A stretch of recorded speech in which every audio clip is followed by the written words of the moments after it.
Asalaamu calaykum waraxmatullaahi wabarakaatu. Dhammaan asxaabta ku xiran kanaalka Samawada ee YouTube soo dhawaada.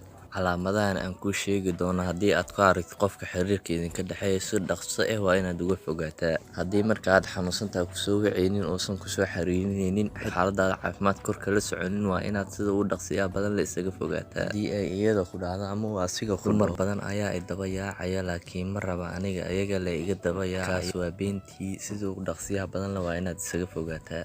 Haddii ay ku dhacdo ama uu ku dhaho xiriirkeena cidna hala wadaagin sir hanoo ahaado isaga fogaaw sida ugu dhaqsiyaha badan la waayo wixii la qariyo qurun ayaa ku jiro uusan dan ka lahayn noloshaada iyo wixii kusoo kordha sida ugu dhaqsiyaha badan la waa inaad isaga fogaataa maxaa yeelay wuu ku dayici doonaa. Haddii aad mar waliba wacayso ood xiriirinaysa asiga ama iyada aysan marna kusoo wacaynin sida ugu dhaqsiyaha badan la waa inaad isaga fogaataa. Haddii ay kugu dhahdo ama uu kugu dhaho hebel ama heblaayo isaga her ama xiriirkooda u gooy ugu dhaqsiyaha badan la waa inaad isaga fogaataa maxaa yeelay wuxuu doonayaa inuu kaa fogeeyo dadka sida dhabta ah kuu jecel.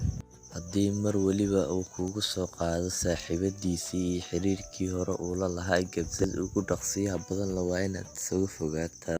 Haddii mar waliba uu been kuu sheego ama hadallada isdaba mariyo sida ugu dhaqsiyaha badan la waa inaad isaga fogaataa maxaa yeelay xiriirka kuma dhismo been. Haddii mar waliba aad fariin u dirto uusan kasoo jawaabin koolkana kugu dhageysto sida ugu dhaqsiyaha badan la waa inaad isaga fogaataa. Haddii uu mar waliba ku weydiiyo dhar nooceed xiran tahay ama sawir qaas ah ii soo dir sida ugu dhaqsiyaha badan la waa inaad isaga fogaataa.